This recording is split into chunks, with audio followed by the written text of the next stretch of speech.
Before we begin the story, let us know where you're watching from by leaving a comment below. If you enjoy this video from Soulful Narratives, don't forget to like and subscribe. Have a wonderful day. Enjoy the story, everyone. Samantha Evans had never felt more powerful or more broken than she did in this moment. Standing in the doorway of courtroom 3A, she watched her soon-to-be ex-husband, Daniel Whitmore, crumble as the judge's final words echoed through the air. The defendant's petition is denied. Miss Evans retains full ownership of her law practice, her assets, and her dignity.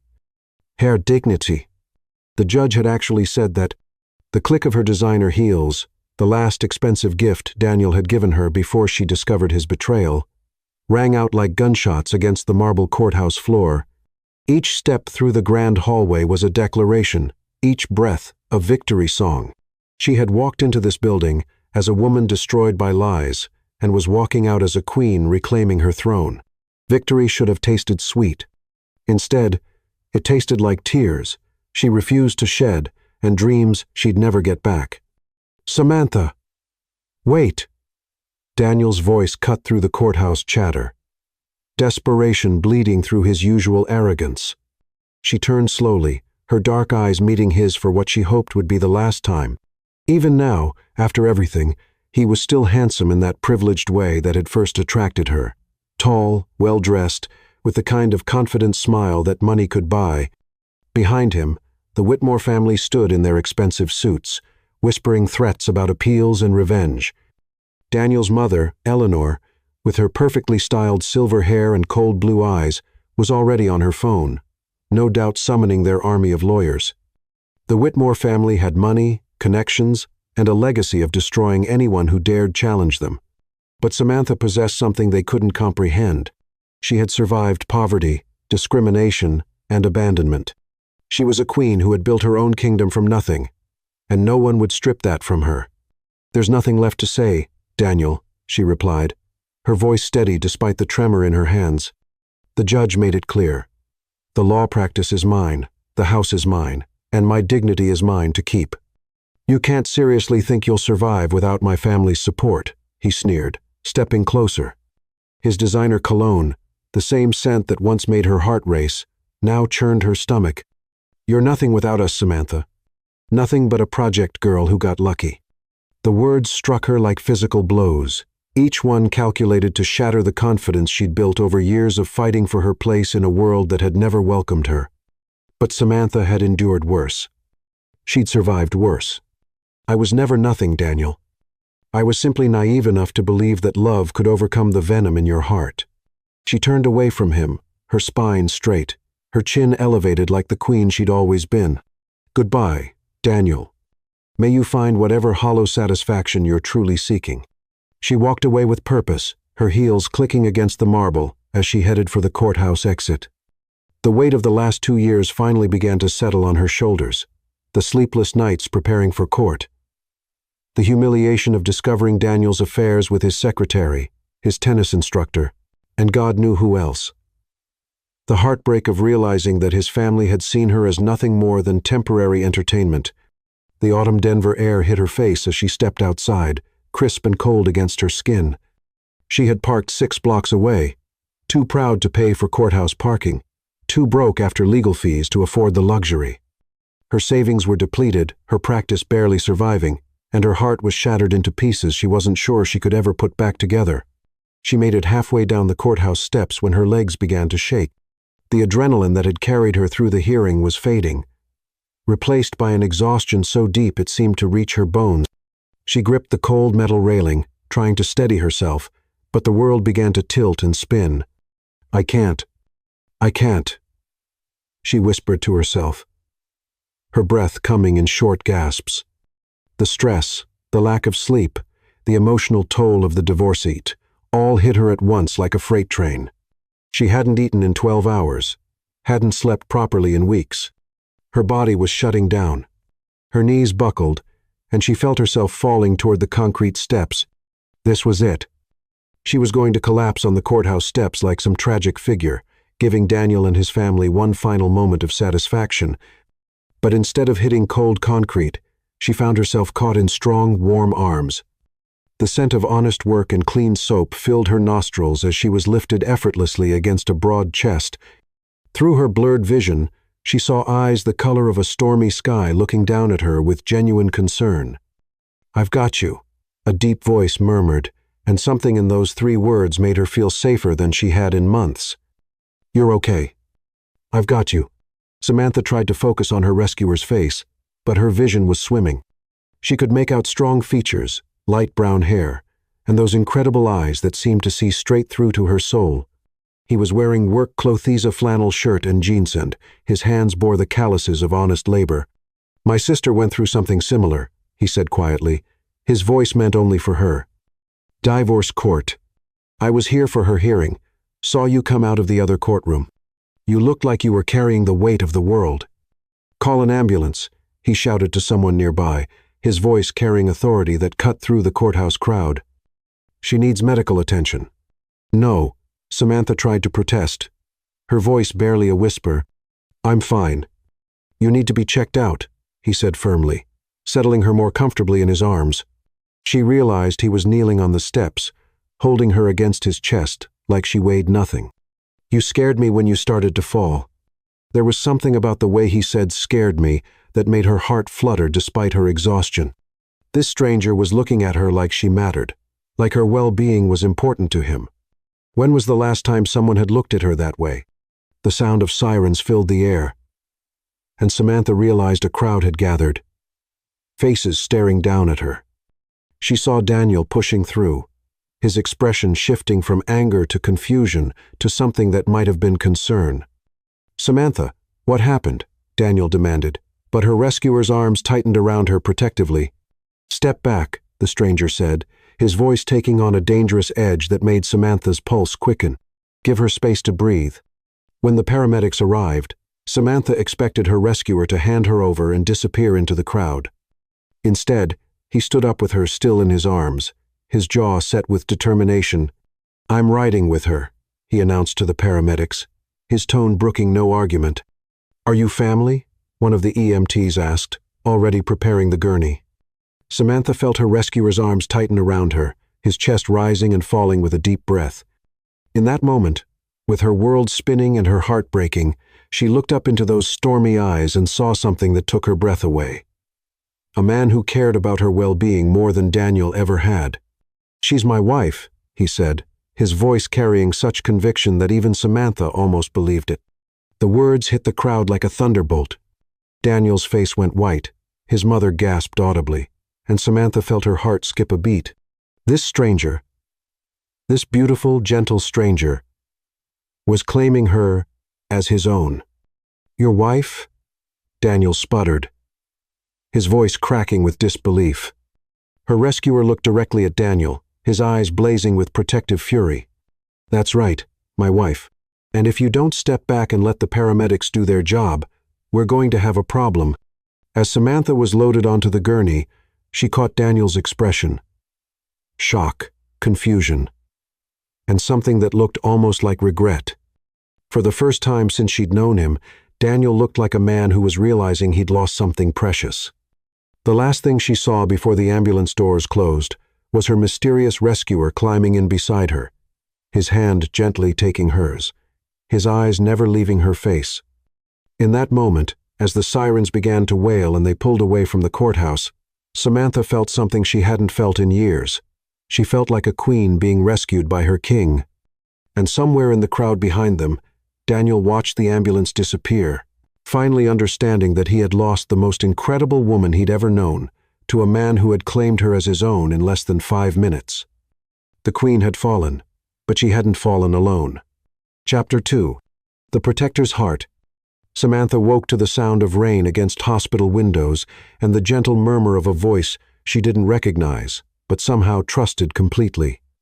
"And I told them that the carburetor was shot, but they insisted on trying to fix it themselves. 3 hours later, they're calling me back, begging me to come rescue them." She kept her eyes closed, listening to the warm laughter in that voice, the same voice that had promised her safety when her world was falling apart, the same voice that had claimed her as his wife.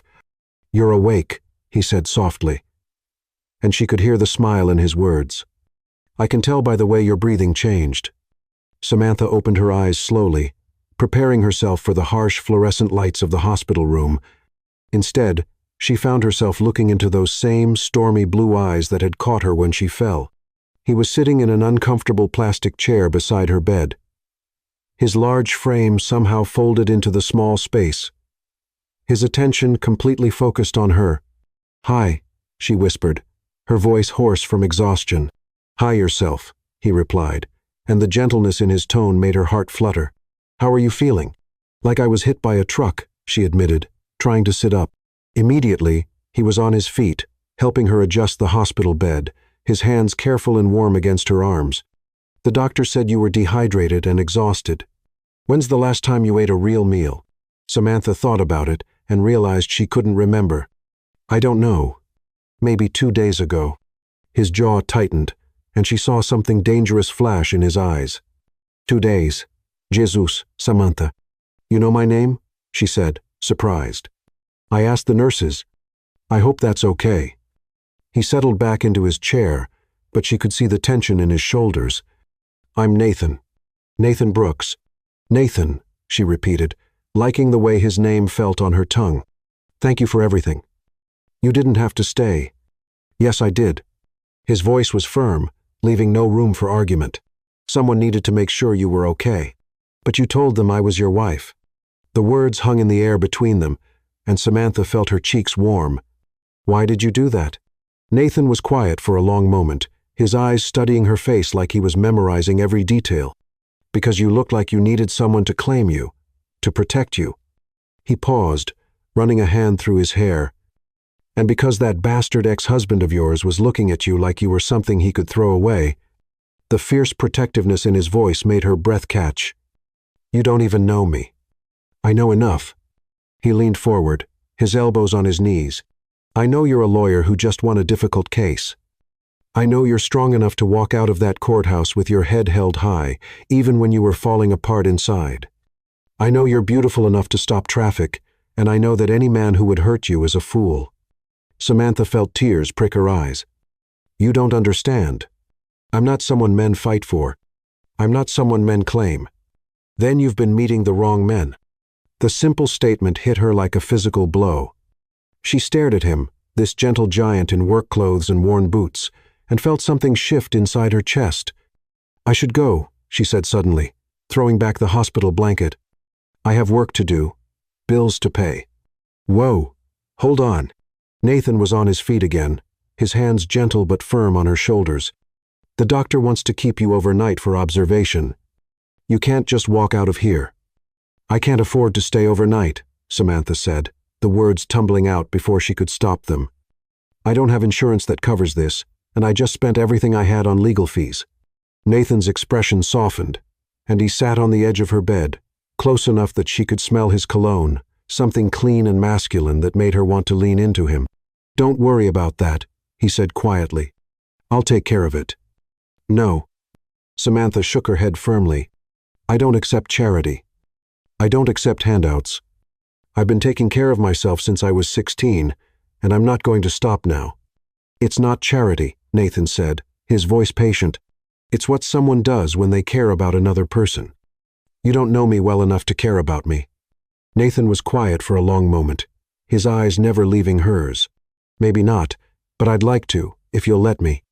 Before Samantha could respond, there was a knock at the door. A nurse entered with a cheerful smile, carrying a tray that smelled like heaven. "Good evening, Mrs. Brooks," the nurse said, setting the tray on Samantha's bedside table. "Your husband insisted on ordering from the Italian place down the street instead of hospital food. He said you needed something that would actually give you strength." Samantha's eyes widened as she looked at the tray. Homemade minestrone soup, fresh bread, and what looked like the best lasagna she'd ever seen. Her stomach growled audibly. "Thank you," Nathan said to the nurse, his tone suggesting this was perfectly normal. "Could you give us a few minutes?" When the nurse left, Samantha turned to stare at him. "Mrs. Brooks?" "I had to keep up the story," he said with a shrug. But she could see the blush creeping up his neck. "Besides, you need to eat, and hospital food is terrible." "You can't just take care of me like this," Samantha protested, even as she reached for the soup. The first spoonful was warm and perfect, and she had to suppress a moan of pleasure. Why not? Because I don't know you. Because you're a stranger. Because... She paused, searching for the real reason. Because people don't just do this. Not for me. Nathan's expression grew serious. Samantha, can I ask you something? She nodded, still eating the soup like she hadn't seen food in days. What happened to you? Who hurt you so badly that you can't believe someone would want to take care of you? The question hit her like a physical blow, and she set down her spoon with trembling hands. I can't. You don't have to tell me, Nathan said quickly.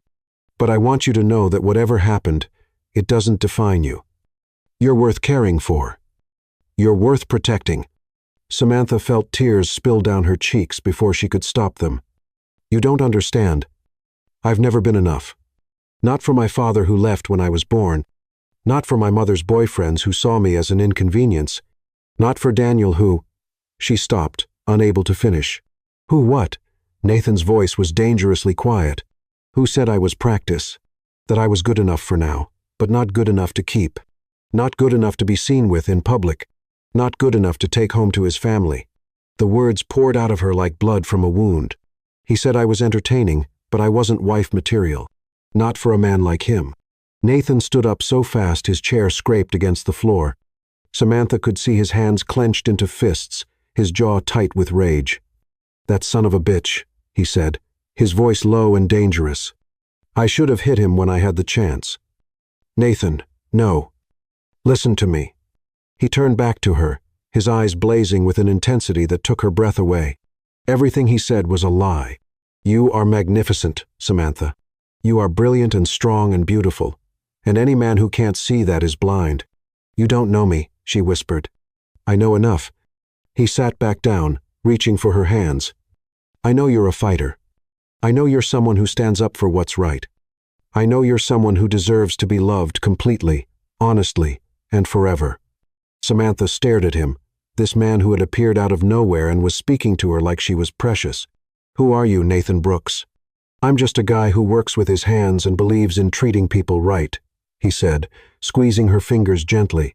I'm a guy who thinks you're the most incredible woman he's ever met, and who would like very much to prove to you that good men still exist.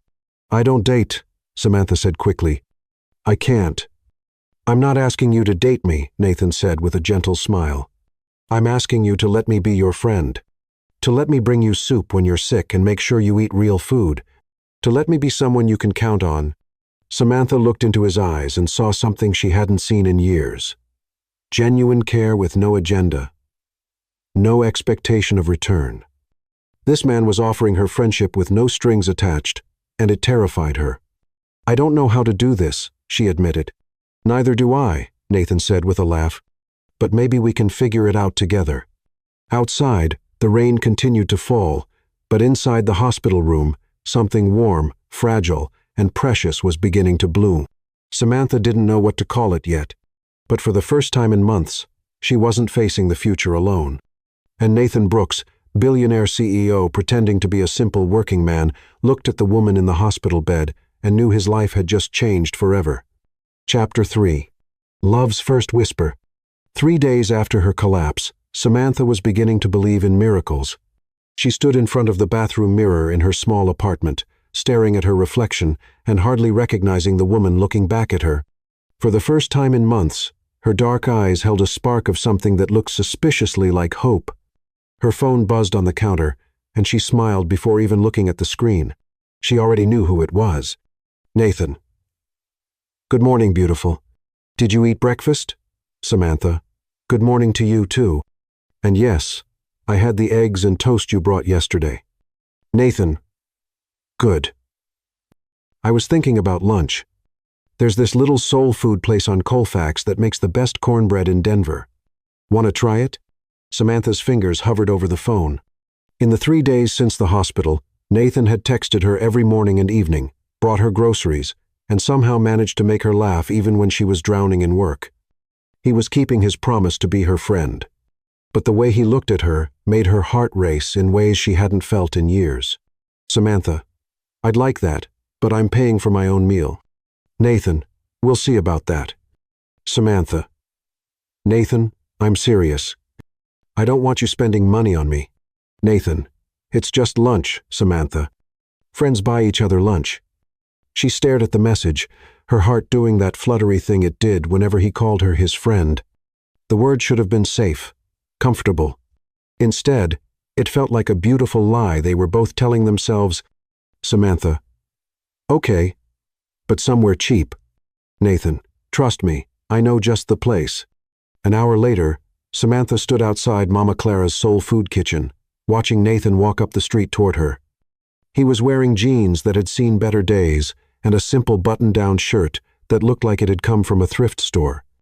His hair was slightly damp, like he'd rushed to shower after work, and he carried himself with the easy confidence of a man who worked with his hands. "You look beautiful," he said when he reached her, and the way he said it made her believe it might be true. "You look like you came straight from a job site," she replied, trying to keep her tone light. Even though her pulse was racing, "I did." He held up his hands, showing her the calluses on his palms.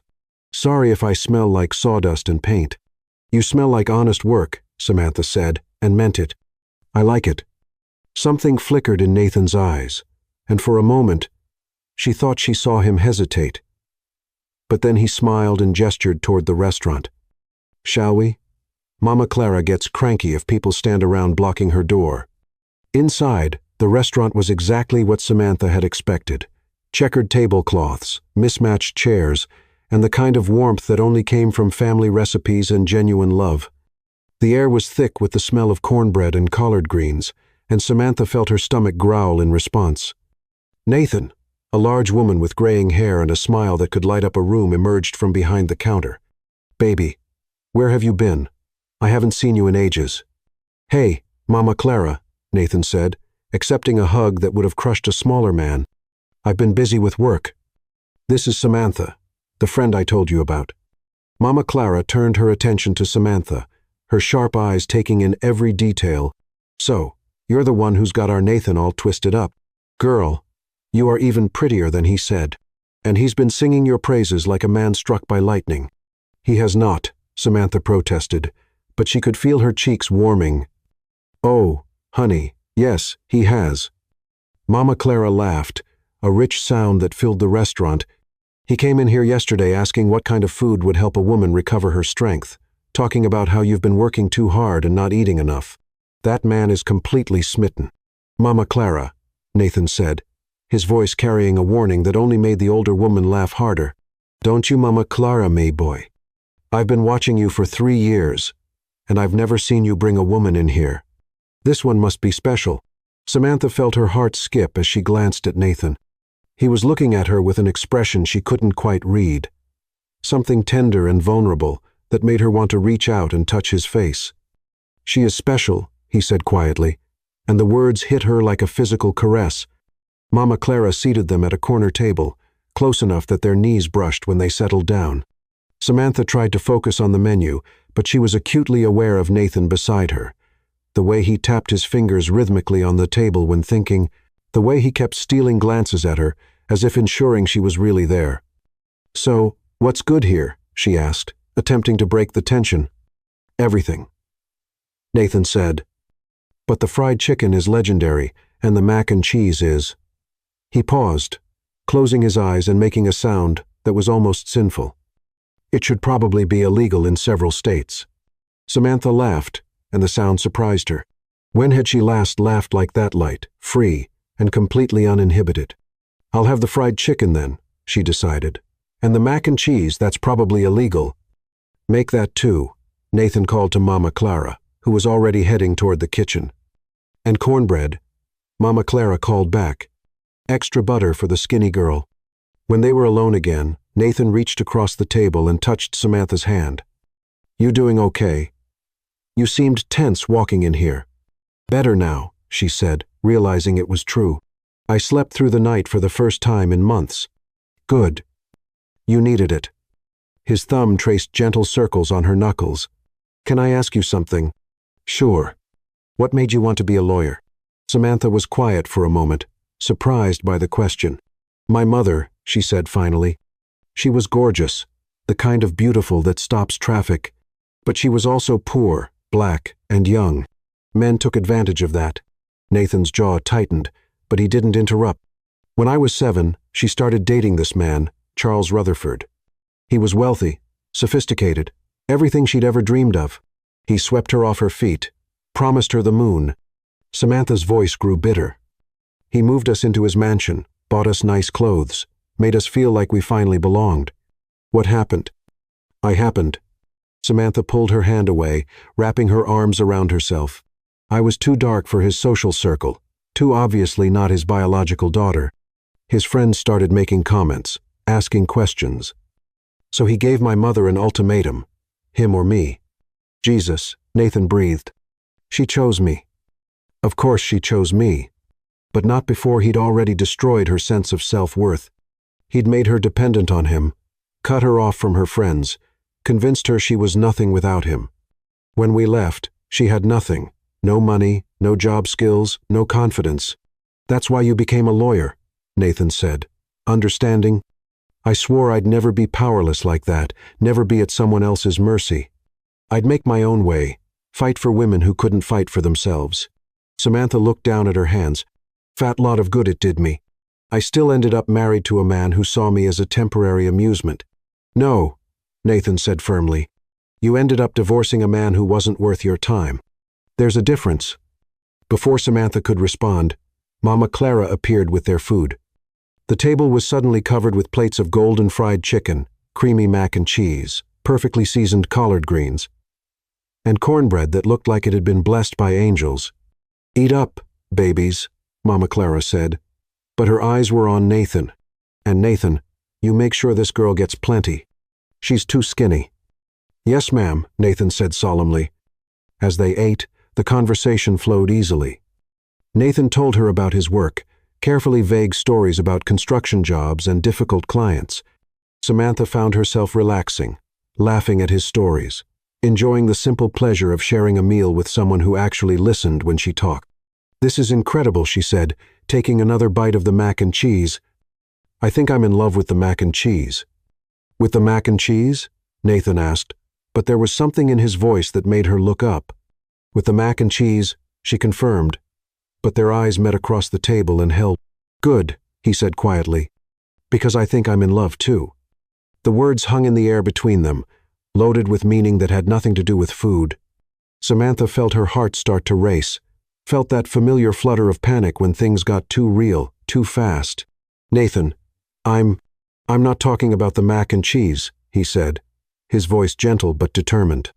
I'm talking about the way you tilt your head when you're thinking, the way you light up when you laugh, the way you fight for what's right, even when it costs you everything. You don't know me, Samantha whispered.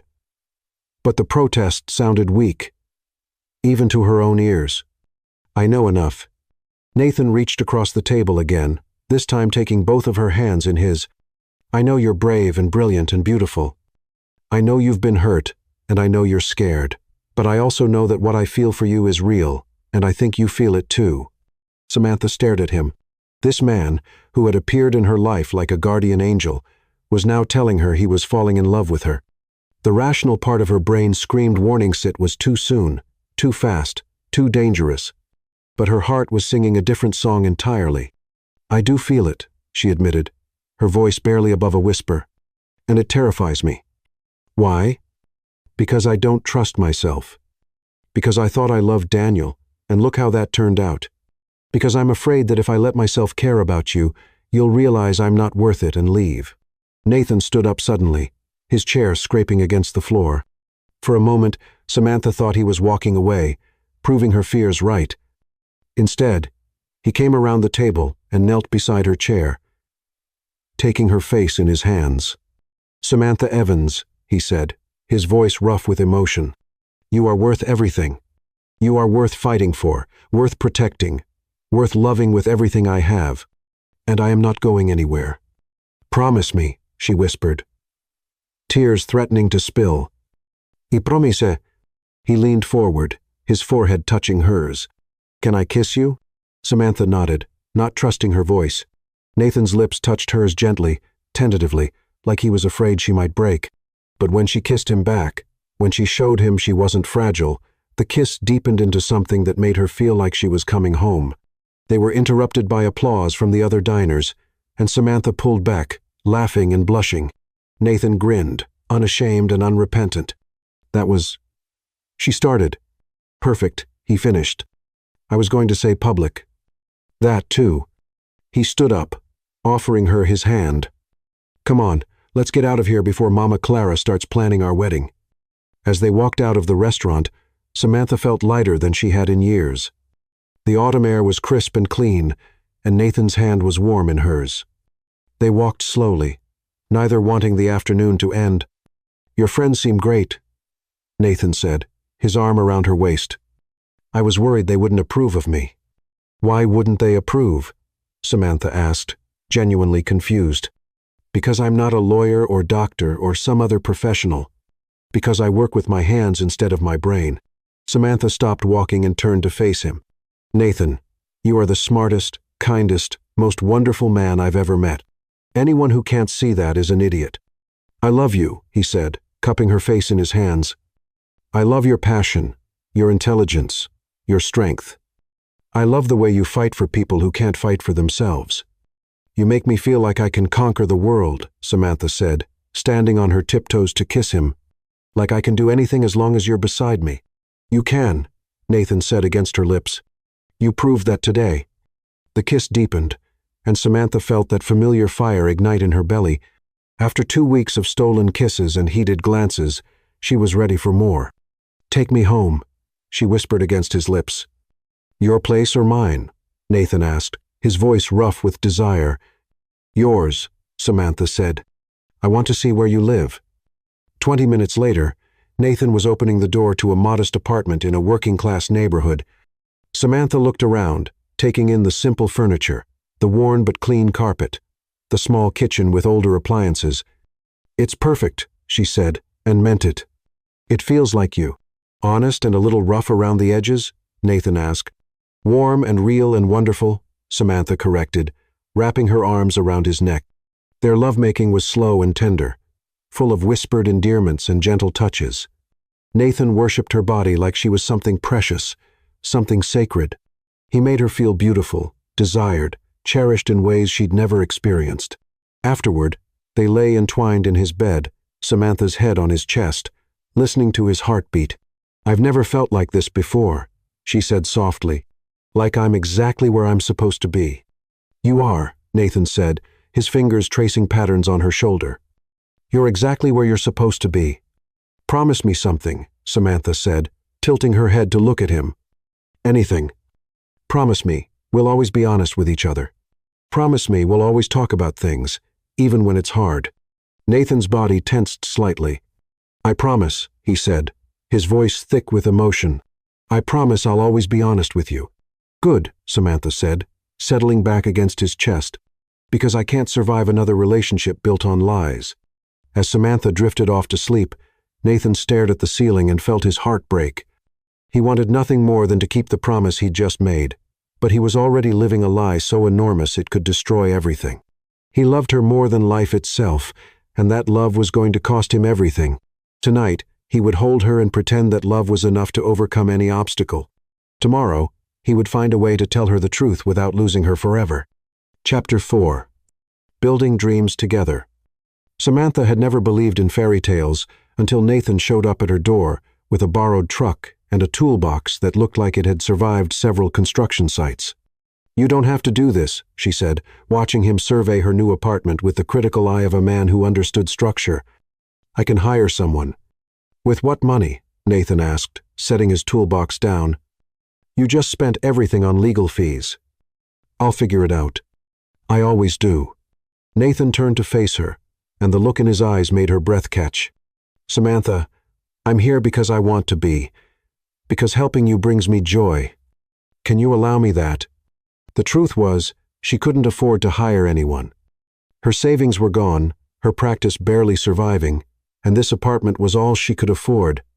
It was small, needed work, but it was hers. Okay, she said finally, but I'm helping. Nathan grinned. I was hoping you'd say that. I brought you work clothes. He handed her a thrift store package. Inside were paint-stained jeans, a soft t-shirt, and worn work boots. "You bought me clothes?" she asked, touched. "I figured you needed something that wasn't connected to before." Nathan's voice was gentle. "Something completely yours." This man understood what she hadn't even realized, that she needed to build something new, something untainted by her past. "Thank you," she whispered. 20 minutes later, Samantha emerged from her bedroom wearing the clothes. They fit perfectly, and she felt like a woman ready to build something beautiful. Nathan had already moved her furniture and laid out plastic sheeting. He changed into worn jeans and a flannel shirt that stretched across his shoulders in a way that made her pulse quicken. "Painting first," he said, opening paint cans. "I picked colors I thought you'd like." The samples were perfect. Soft sage green, warm cream, cheerful yellow, exactly what she would have chosen if she'd had the luxury of choice. "How did you know?" she asked. "I pay attention." He handed her a brush. "You like things that feel like home, not a showroom." They worked in comfortable silence, the rhythm soothing. Samantha found herself stealing glances at Nathan, admiring how he moved with quiet efficiency, humming under his breath. "What kind of construction do you do?" she asked. Nathan paused. "Different projects, residential mostly. I work for a small company. We handle whatever pays the bills." "Is that what you always wanted?" "No," he said after a moment. "I wanted to build things, design things that would last." "You still could." "You're smart, Nathan." "School costs money," he said, something sad in his voice. "There are scholarships." "You could." "My dad got sick when I was 18. Cancer. I chose taking care of him over college." Nathan's voice was controlled. He was a good man who deserved better than dying alone. Samantha's heart ached for him. "I'm sorry. It taught me what matters." He looked at her intently. "That money doesn't make people good or bad. It just makes them more of what they already are." She thought about all the wealthy men who had used their power to hurt people. Not everyone sees it that way, but you do. Nathan moved closer, close enough that she could smell paint and honest work on him. "That's one of the things I love about you." The word love hung between them. Looking into his eyes, she could see he meant it. "I know it's crazy," he said, setting down his brush and taking her face in his hands. "But I've never felt like this about anyone. You make me want to be better." "You're already amazing," she whispered. "Kiss me," he said, and it wasn't a request. Samantha didn't hesitate.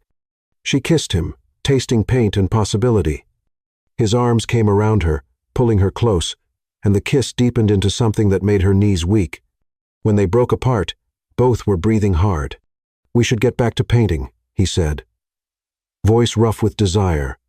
"Probably," she agreed, but neither moved. "I'm not going anywhere," Nathan said seriously. "Whatever this becomes, I'm completely committed." "Even though I'm damaged?" she asked. "You're not damaged. You're healing, and I want to be part of that healing." Tears pricked her eyes. "I don't know how to let someone take care of me. We'll figure it out together." He kissed her forehead, one day at a time.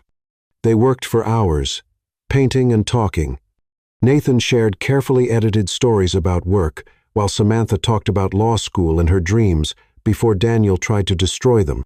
By evening, the living room was transformed. The sage-green walls felt warm and welcoming. The cream trim elegant. It looked like home. "It's beautiful," Samantha said in wonder. "We make a good team," Nathan said, wrapping his arms around her from behind. "I can see us doing this for years." "Years?" She turned in his arms. "Decades, if you'll have me." "This isn't casual for me, Samantha. Not for me either. It's terrifying and wonderful. The best things usually are." They ordered pizza and ate sitting on the floor. Samantha shared her biggest dream, opening a legal clinic for women who couldn't afford lawyers. "That's beautiful," Nathan said, genuine admiration in his voice. "What's stopping you?" "Money, time, the fact that I can barely keep my practice afloat. Those are just obstacles, not insurmountable ones. Easy to say when you don't have a dream that costs more than you could make in a lifetime." Nathan was quiet, then spoke carefully. "What if you had help? Financial backing?" "From where? I don't have wealthy friends or family money. I'm just a girl from the projects who got lucky. There are grants, foundations, people who believe in causes like yours. Maybe someday, when I've proven myself. Why not now? Nathan asked. Why wait? Samantha looked at this man who seemed to believe she could do anything. Because I'm scared. I've lost so much already. You won't lose. Not with me beside you. I believe in you, Samantha. I believe in us. Surrounded by evidence of their shared work, Samantha felt real hope for the first time in years. Maybe she could have the life she'd always dreamed of. But Nathan, billionaire CEO pretending to be a working man, wondered how much longer he could maintain this deception. How long before she discovered he already had the power to make all her dreams come true? How long before she realized the man she was falling in love with was living a lie? Chapter 5. The Soul Connection. Samantha had never believed in soulmates until she watched Nathan hold her hand while she fell apart. She sat in her car outside the courthouse, her hands trembling as she clutched the case file that could change everything. Inside those manila folders was the story of Isabella Torres, a young mother whose wealthy husband was trying to take her children away, claiming she was unfit because she couldn't afford the lifestyle he wanted for them. It was Samantha's biggest case since the divorce, and she was terrified she'd fail. You can do this, she whispered to herself, but her voice sounded hollow in the empty car. You have to do this. Her phone buzzed with a text from Nathan. Nathan, how are you feeling about today, Samantha? Samantha, terrified. This case, it's everything I've been working toward. But what if I'm not good enough? What if I let her down? Nathan, you won't? You're the most brilliant lawyer I know. Samantha, I'm the only lawyer you know. Nathan, that doesn't make it less true. You've got this. Beautiful. I believe in you. Samantha felt some of the tension leave her shoulders. Over the past 2 weeks, Nathan had become her anchor, her safe harbor in a storm she hadn't even realized she was weathering. He brought her coffee in the mornings, stayed up late helping her prepare for cases, and held her when the weight of other people's pain became too much to bear. Samantha, I love you. She typed the words before she could stop herself, then stared at the screen in horror. They hadn't said it yet, not out loud, not in text. The words hung there on her phone, like a confession she wasn't ready to make. Her phone rang immediately. Samantha. Nathan's voice was warm and rich, full of something that made her heart race. Do you mean that? She closed her eyes, taking a shaky breath. Yes, I mean it. I love you, Nathan. I know it's crazy. I know it's too soon, but I love you. Thank God, he said. And she could hear the relief in his voice. Because I love you too. I've been dying to say it, but I didn't want to scare you. You don't scare me, Samantha said. You make me feel brave. Good, because you need to be brave today. You need to walk into that courthouse and show everyone what I already know, that you're magnificent. Samantha felt tears prick her eyes. I wish you could be there with me. I'll be there, Nathan said immediately. I'll take the day off work. I'll be in the gallery, and every time you feel scared, you just look at me and remember that I love you. You can't take the day off, Samantha protested. You'll lose money you can't afford to lose. Samantha. Nathan's voice was firm. There is nothing more important to me than being there for you. Nothing. 2 hours later, Samantha stood in front of the judge, her closing argument flowing from her lips like a prayer. She talked about Isabella Torres, a woman who had given up her career to raise her children, who had been emotionally abused by a man who used his wealth as a weapon, who deserved the chance to rebuild her life with her children by her side. Your Honor, Samantha said, her voice growing stronger with each word. This case isn't about money. It's about what kind of society we want to be. Do we want to be a society that says children belong with the parent who can buy them the most expensive toys? Or do we want to be a society that says children belong with the parent who loves the most? She caught Nathan's eye in the gallery, and the pride and love she saw there gave her the strength to continue. Isabella Torres may not have millions of dollars, but she has something far more valuable. She has a mother's love. She has the courage to fight for her children, even when the odds are stacked against her. She has the strength to rebuild her life from nothing, to create a home filled with love instead of fear. When the judge ruled in Isabella's favor, Samantha felt her knees nearly buckle with relief. She turned to find Nathan pushing through the crowd, his face radiant with joy and pride. "You did it," he said, sweeping her into his arms. "You were incredible." "We did it," Samantha corrected, holding him tight. "I couldn't have done it without you."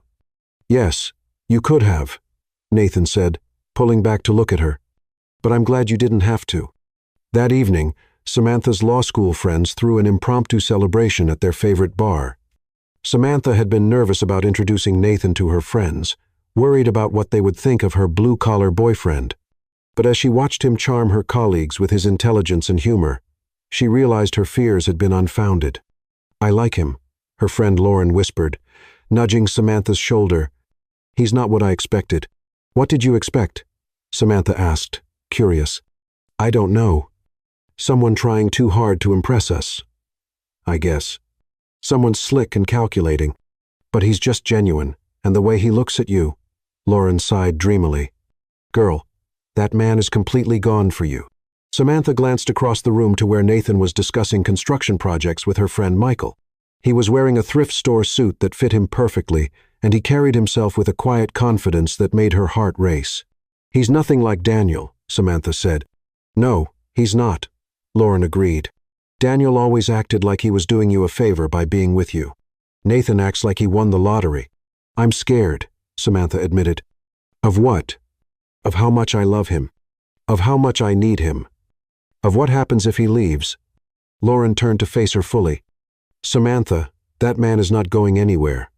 Trust me, I've seen a lot of relationships, and what you two have is rare. Don't let your past destroy your future." Later that night, Samantha and Nathan walked slowly back to his truck, neither wanting the evening to end. The October air was crisp and clean, and Denver's skyline glittered in the distance. "Your friends are great," Nathan said, his arm around her waist. "I was worried they wouldn't approve of me." "Why wouldn't they approve of you?" Samantha asked, genuinely confused. "Because I'm not a lawyer or doctor or some other professional. Because I work with my hands instead of my brain." Samantha stopped walking and turned to face him. "Nathan Brooks, you are the smartest, kindest, most wonderful man I've ever met. Anyone who can't see that is an idiot." "I love you," he said, cupping her face in his hands. "I love your passion, your intelligence, your strength. I love the way you fight for people who can't fight for themselves. You make me feel like I can conquer the world," Samantha said, standing on her tiptoes to kiss him. "Like I can do anything as long as you're beside me." "You can," Nathan said against her lips. "You already proved that today." The kiss deepened, and Samantha felt that familiar fire ignite in her belly. After 2 weeks of stolen kisses and heated glances, she was ready for more. She was ready for everything. "Take me home," she whispered against his lips. "Your place or mine?" Nathan asked, his voice rough with desire. "Yours," Samantha said. "I want to see where you live." Nathan hesitated for just a moment, and Samantha caught the flicker of uncertainty in his eyes. "It's not much," he said finally. "Just a small apartment. Nothing fancy." "I don't need fancy," Samantha said. "I just need you." 20 minutes later, Nathan was opening the door to a modest apartment in a working-class neighborhood. Samantha looked around, taking in the simple furniture, the worn but clean carpet, the small kitchen with appliances that had seen better days. "It's perfect," she said, and meant it. "It feels like you." "Honest and a little rough around the edges?" Nathan asked with a self-deprecating smile. "Warm and real and wonderful," Samantha corrected, wrapping her arms around his neck. "Just like you." Nathan carried her to his bedroom, and Samantha's breath caught at the tenderness in his touch. He laid her gently on the bed, his eyes never leaving hers. "Are you sure?" he asked, his voice barely above a whisper. "I've never been more sure of anything," Samantha said, reaching up to touch his face. "I love you, Nathan. I want to be with you completely." Their lovemaking was slow and sweet, full of whispered endearments and gentle touches. Nathan worshipped her body like she was something precious, something sacred. He made her feel beautiful, desired, cherished in ways she'd never experienced before. Afterward, they lay entwined in his bed, Samantha's head on his chest, listening to the steady rhythm of his heartbeat. "I've never felt like this before," she said softly. like I'm exactly where I'm supposed to be. You are, Nathan said, his fingers tracing lazy patterns on her bare shoulder. You're exactly where you're supposed to be. Promise me something, Samantha said, tilting her head to look at him. Anything. Promise me we'll always be honest with each other. Promise me we'll always talk about things, even when it's hard. Nathan's body tensed slightly, and Samantha felt him take a deep breath. I promise, he said, his voice thick with emotion. I promise I'll always be honest with you. Good, Samantha said, settling back against his chest. Because I can't survive another relationship built on lies. As Samantha drifted off to sleep in his arms, Nathan stared at the ceiling and felt his heart break. He wanted nothing more than to keep the promise he just made. But he was already living a lie so big it could destroy everything they'd built together. He loved her more than he'd ever loved anyone, and that love was going to cost him everything. Chapter 6. Paradise Found. Samantha had never imagined that happiness could feel this terrifying. She stood in her apartment, staring at the weekend bag on her bed, her heart racing with an emotion she couldn't quite name. Nathan had surprised her with a weekend getaway, and for the first time in her life, she was going away with a man she truly loved. It's just camping, she told herself. But her reflection in the mirror looked skeptical. It's not like he's taking you to Paris. The truth was, she wouldn't have wanted Paris. The fact that Nathan had planned something simple, something within his means, made it more precious than any expensive resort could have been. He was giving her what he could afford, and that meant everything to her. Her phone buzzed with a text. Nathan, ready for our adventure? I'm downstairs. Samantha. Coming down now. I packed way too much for camping. Nathan. We'll figure it out. I love you, Samantha. Samantha, I love you too. The words still felt new on her tongue, still sent shivers down her spine every time she typed them. 3 weeks of loving Nathan Brooks. And she was still amazed that this beautiful gentleman was hers. Samantha grabbed her bag and headed downstairs, her heart fluttering with anticipation. She found Nathan leaning against his truck, and the sight of him made her breath catch. He was wearing jeans and a flannel shirt, his hair slightly mussed from the wind, and he looked like every romantic fantasy she'd ever had. Hi, beautiful, he said, pushing off from the truck to meet her. Ready for our first official weekend away. I've never been camping, Samantha admitted, letting him take her bag. I have no idea what I'm doing. That's what makes it perfect, Nathan said, kissing her softly. We'll figure it out together. As they drove out of the city, Samantha watched the urban landscape give way to rolling hills and golden aspens. Nathan had the radio tuned to a classic rock station, and he sang along under his breath, his voice rough and warm. She found herself staring at his profile, memorizing the strong line of his jaw, the way his eyes crinkled when he smiled. What are you thinking about? He asked, catching her staring. How happy I am, Samantha said honestly. How I never thought I could feel this way about anyone. How do you feel? Nathan asked, his voice soft. Safe, Samantha said, the word coming out before she could stop it. Like I can be myself with you. Like I don't have to pretend to be someone else to keep you interested. Nathan's hands tightened on the steering wheel, and Samantha caught the flash of something painful in his eyes. You never have to pretend with me, he said. I love you exactly as you are. Good, Samantha said, reaching over to touch his hand. Because I'm tired of pretending. I spent 2 years pretending to be the kind of woman Daniel wanted, and it nearly destroyed me. You're perfect, Nathan said, bringing her hand to his lips. Don't let anyone ever tell you otherwise. They drove in comfortable silence for a while. The autumn landscape flowing past the windows. Samantha felt a peace she hadn't experienced in years, a contentment that went bone deep. This was what love was supposed to feel like. Easy, natural, like coming home. So, where exactly are we going? She asked as Nathan turned onto a dirt road. It's a surprise, Nathan said, but there was something in his voice that made her look at him more closely. I found this place online. It's supposed to be special. 20 minutes later, Samantha understood what he meant. The campsite was like something out of a fairy tale, a clearing beside a crystal-clear lake, surrounded by aspen trees that glowed gold in the afternoon sunlight. There was a fire pit, a picnic table, and enough space for their tent. But they were completely alone. Nathan, Samantha breathed, climbing out of the truck. This is incredible. I hoped you'd like it, Nathan said, but she could hear the nervousness in his voice. I know it's not fancy. It's perfect, Samantha said, wrapping her arms around his neck. It's absolutely perfect. As they set up their tent, Samantha couldn't help but notice how smoothly everything went. Nathan seemed to have thought of everything: extra blankets, a cooler packed with her favorite foods, even a small camping stove for making coffee in the morning. You really planned this out, she said, impressed by his thoroughness. I wanted this to be special, Nathan said, his voice sincere. I wanted to give you something beautiful. You did, Samantha said, standing on her tiptoes to kiss him. You gave me you. That evening, they sat by the fire, Samantha nestled between Nathan's legs as they watched the flames dance against the darkening sky. The lake reflected the stars. And somewhere in the distance, an owl called out into the night. I could stay here forever, Samantha said, leaning back against Nathan's chest. So could I, Nathan said, his arms tightening around her. Just you and me and all the time in the world. Tell me about your dreams, Samantha said suddenly. Your real dreams, not the practical ones. Nathan was quiet for a long moment, his chin resting on top of her head. I dream about building something lasting, he said finally. Something that matters. I dream about having a family, kids who grow up knowing they're loved.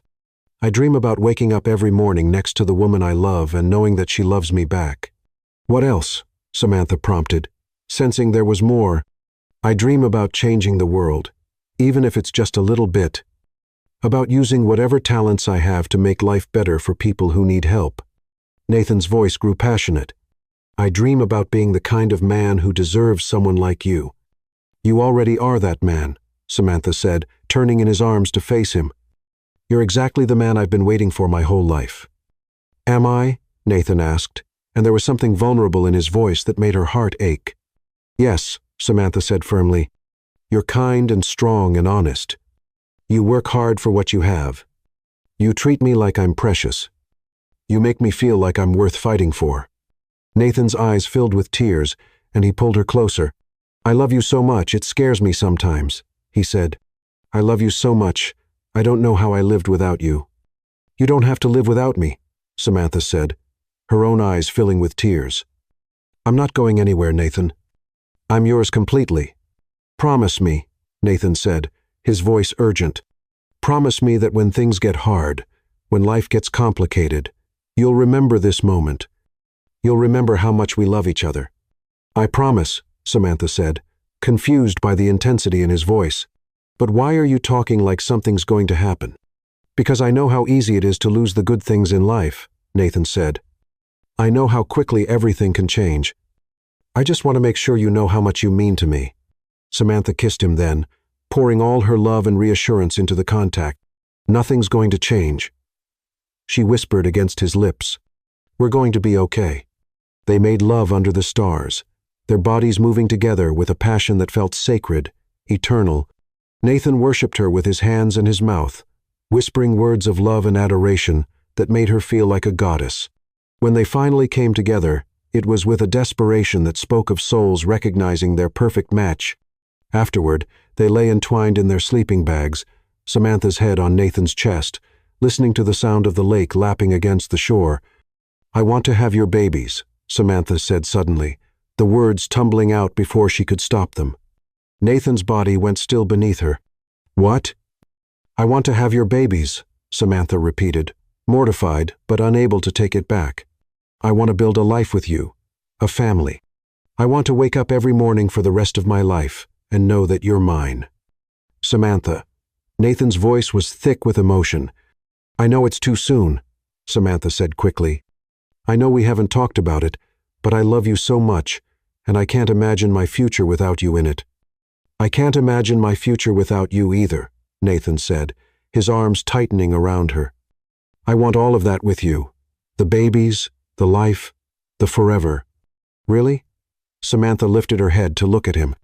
Really, Nathan said, cupping her face in his hands. I want to give you everything, Samantha. Everything you've ever dreamed of. I don't need everything, Samantha said. I just need you. What if I could give you more? Nathan asked, his voice careful. What if I could help you start that legal clinic you talked about? What if I could help make your dreams come true? Samantha frowned. How? You're a construction worker, Nathan. You don't have that kind of money. Maybe not now, Nathan said. But someday, when I've saved enough, when I've built up my business. You want to start your own business? Samantha asked, surprised. Maybe, eventually, if I could find the right investors, the right backing. Nathan trailed off, and Samantha could see him thinking, "That's a beautiful dream," Samantha said, "but I don't love you for what you might have someday. I love you for who you are right now." "I know," Nathan said, and his voice was heavy with something that sounded like regret. "I just want to be able to give you the world." "You already have," Samantha said, settling back against his chest. "You've given me love, respect, partnership. You've given me a reason to believe in happy endings again." As Samantha drifted off to sleep in his arms, Nathan stared up at the star-filled sky and felt his heart breaking. Tomorrow, they would drive back to the city, back to the lies and the deception. Tomorrow, he would have to continue pretending to be someone he wasn't. But tonight, under the vast Colorado sky, with the woman he loved sleeping peacefully in his arms, Nathan allowed himself to believe that love could conquer anything, even the truth. He closed his eyes and made a silent vow. He would find a way to tell Samantha the truth without losing her. He would find a way to make this right. He had to, because the alternative life without Samantha Evans was unthinkable. And somewhere in the back of his mind, a plan began to form. A way to gradually reveal his true identity. To show her that the man she loved was real. Even if the circumstances weren't. Tomorrow, he would start telling her the truth. Tomorrow, he would begin to make this right. Tonight, he would just hold her and pretend that love was enough to overcome any obstacle, even the obstacle of his own deception. Chapter 7. The Weight of Truth. Samantha had never believed in perfect moments until she found herself dancing in Nathan's arms in the middle of her apartment, with nothing but candlelight and the sound of rain against the windows. "I still can't believe you got a promotion," she said, her head resting against his chest as they swayed to the music playing from her phone. "Tell me everything." Nathan's arms tightened around her, and she felt the subtle tension in his body. "It's not that exciting," he said, his voice carefully casual. "Just a step up in responsibility. My boss noticed my work quality and offered me a supervisor position." "More money?" Samantha asked, tilting her head to look at him. "Some," Nathan said, and she could see the conflict in his eyes. "Enough that I was thinking, maybe we could talk about moving in together." Samantha's heart skipped a beat. "Moving in together." "I know it's fast," Nathan said quickly, "but I love you, Samantha. I love waking up next to you. I love coming home to you. I love the way you make even the simplest things feel extraordinary." "I love you too," Samantha said, standing on her tiptoes to kiss him. "And yes, I want to move in with you. I want to build a life with you." "There's something I need to tell you," Nathan said, his voice serious. "Something important." Samantha felt a chill run down her spine. "What is it?" Nathan led her to the couch, his hands never leaving hers. "Samantha, this promotion, it comes with opportunities, possibilities I hadn't considered before." "What do you mean?" "I mean, I might have chances now to grow, to build something bigger." Nathan's voice was careful, measured. "I might be able to help you start that legal clinic sooner than we thought." Samantha frowned. "Nathan, what exactly is this promotion? Are you talking about becoming a foreman or something?" "Something like that," Nathan said, and she could see him struggling with his words. "Samantha, what if I told you that I might have more potential than I originally thought?" "What do you mean?" Samantha's voice was sharper now, fear creeping in around the edges. "I mean, what if I had access to resources I hadn't mentioned? What if I could actually help you with your dreams?" Samantha pulled her hands away from his, her heart starting to race. "Are you telling me you've been lying to me about money?" "Not lying," Nathan said quickly. "Just not telling you everything." "That's the same thing," Samantha said, standing up and pacing to the window. "Nathan, I told you from the beginning that I can't survive another relationship built on lies." "I know," Nathan said, his voice full of anguish. "I know, and I'm sorry. I wanted to tell you, but I was scared of losing you." So, you thought lying was better? Samantha turned to face him, her eyes blazing. You thought deceiving me was the way to build trust.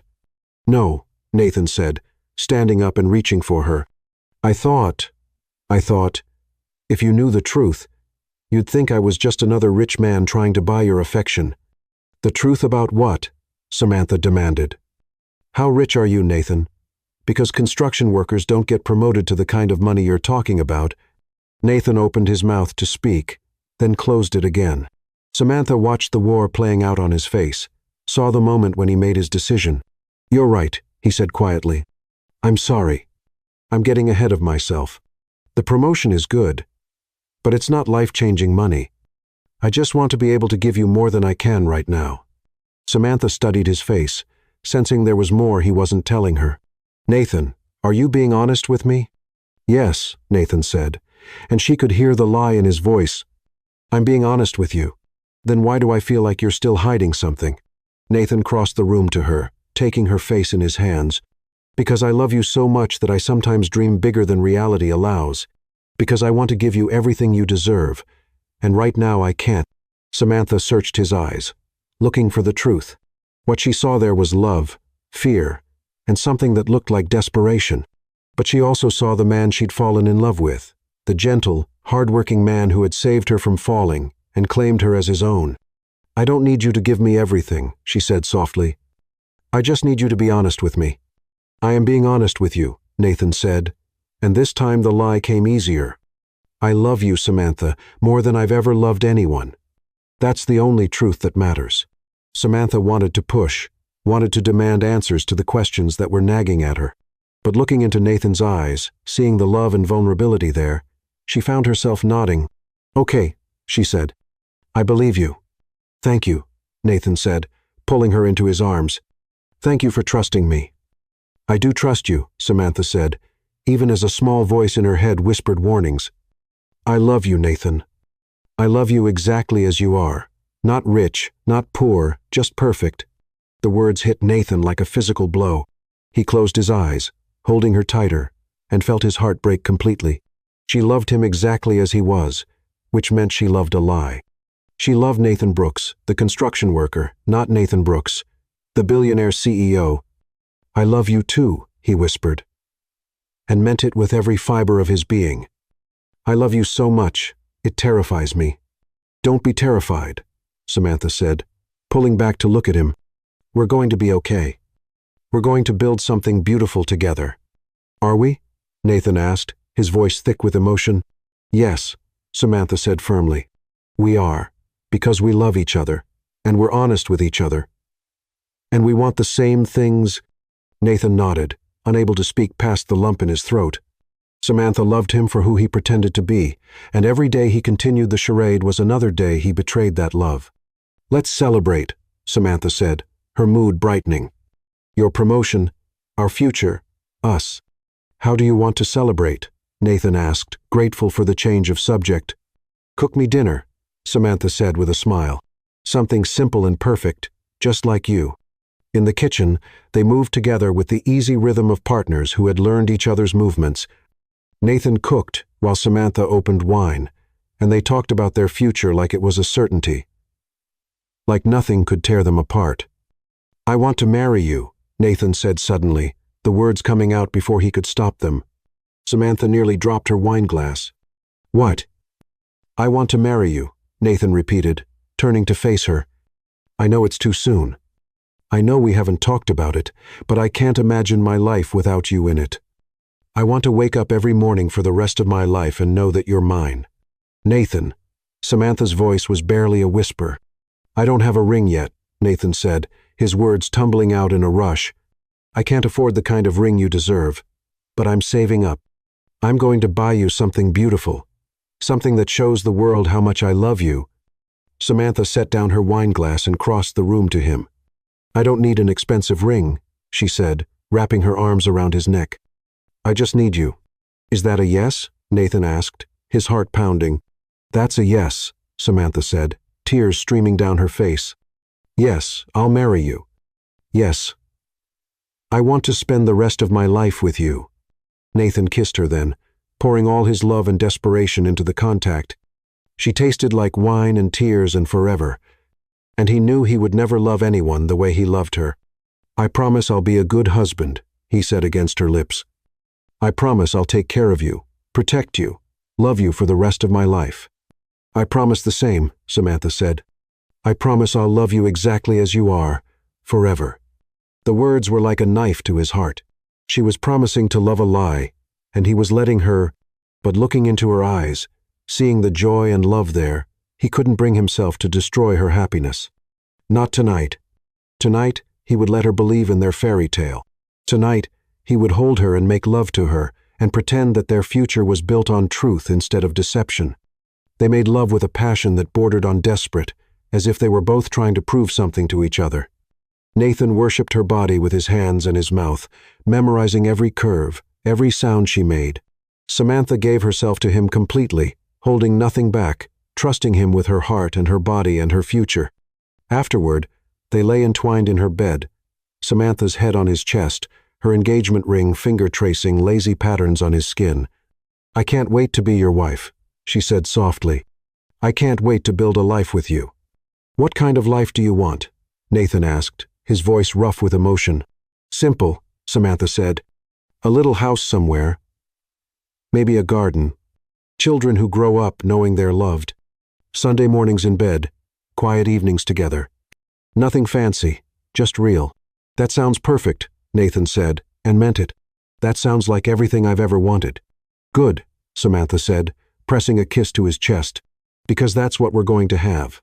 You and me against the world." "You and me," Nathan agreed, but his voice was heavy with the weight of secrets. As Samantha drifted off to sleep in his arms, Nathan stared at the ceiling and felt the full weight of his deception crushing down on him.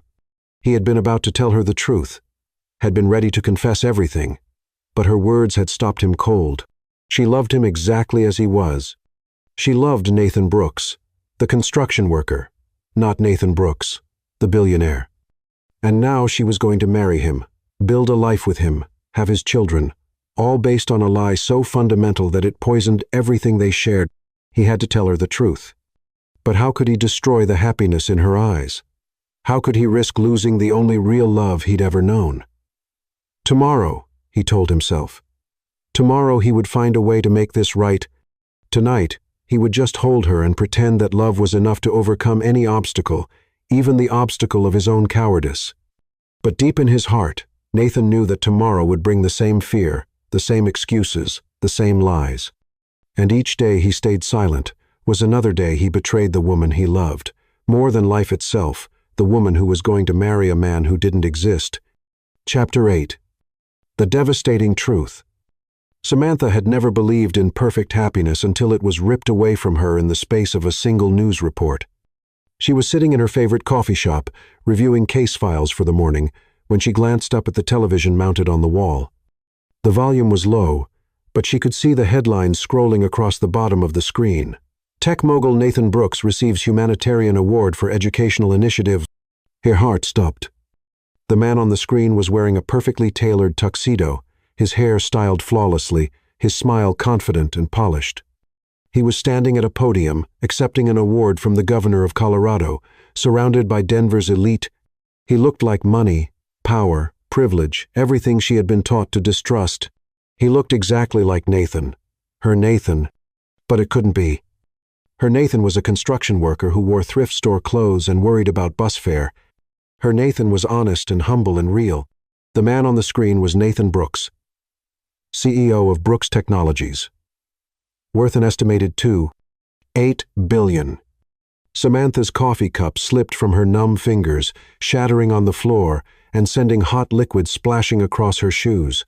She stared at the screen, watching the man she loved, the man she was engaged to marry, shake hands with politicians and business leaders like he belonged in their world. Because he did belong in their world. The coffee shop around her seemed to fade away as the truth crashed over her like a devastating wave. Every moment they'd shared, every kiss, every I love you'd, had all been a lie. The camping trip that had seemed so perfect because Nathan had found the ideal campsite.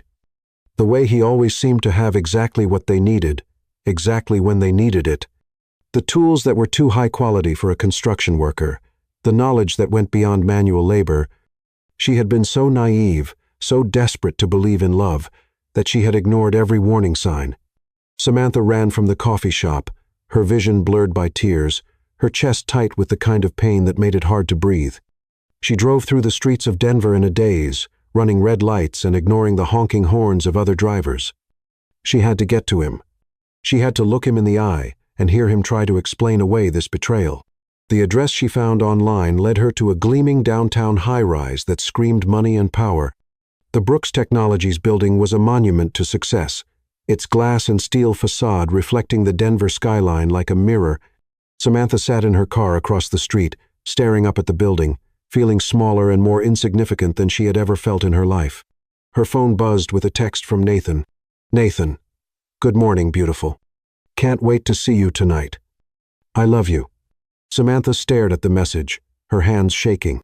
Even now, even after she knew the truth, he was still lying to her, still pretending to be someone he wasn't. She typed back with trembling fingers. "Samantha, I know who you are." Her phone rang immediately. "Samantha, let me explain." Nathan's voice was panicked, desperate. "Please, just let me explain." "Explain what?" Samantha's voice was eerily calm. "Explain how you've been lying to me for months. Explain how you made me fall in love with someone who doesn't exist." "I never lied about loving you," Nathan said, his voice breaking. "That was never a lie, Samantha. I love you more than I've ever loved anyone." "Where are you?" "I'm outside your building," Samantha said and hung up. 15 minutes later, Samantha stood in the marble lobby of Brooks Technologies, feeling like an alien in her simple dress and modest heels. Everyone around her screamed wealth and privilege. The security guards in their expensive suits, the receptionist with her perfect makeup and designer clothes, the executives who walked past her like she was invisible. "Miss Evans," a woman in an immaculate business suit approached her. "Mr. Brooks is waiting for you in his private elevator." Samantha followed the woman across the lobby, her footsteps echoing in the vast space. The private elevator was a work of art-polished brass and rich wood, with a control panel that required a key card to operate. As they rose to the top floor, Samantha watched the city shrink below them, and she felt like she was ascending to another world entirely. The elevator opened directly into Nathan's office, and Samantha's breath caught in her throat. The space was enormous, with floor-to-ceiling windows that offered a panoramic view of the Rocky Mountains.